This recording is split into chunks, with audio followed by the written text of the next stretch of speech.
Peringatan dini cuaca ekstrim pada tanggal 6 Januari tahun 2021, 29 wilayah di Indonesia ini patut waspada. Dikutip dari Tribun News, Badan Meteorologi Klimatologi dan Geofisika, BMKG, merilis peringatan dini cuaca ekstrim yang terjadi di 29 wilayah.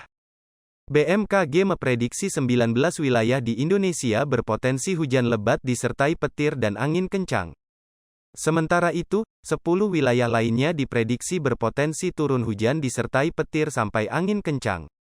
Wilayah yang berpotensi hujan disertai kilat atau petir hingga angin kencang antara lain Sumatera Utara, Sumatera Barat, Kepulauan Riau, Banten, DKI Jakarta, Jawa Timur, Bali, Sulawesi Utara, Sulawesi Barat dan Maluku Utara.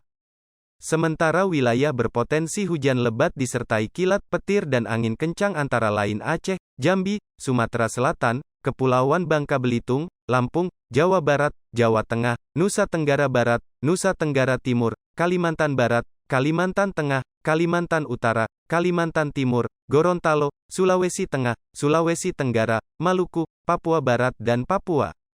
Hai pemirsa Sri Popo TV, jangan lupa komen, like, dan subscribe, serta tonton terus berita-berita terupdate lainnya ya.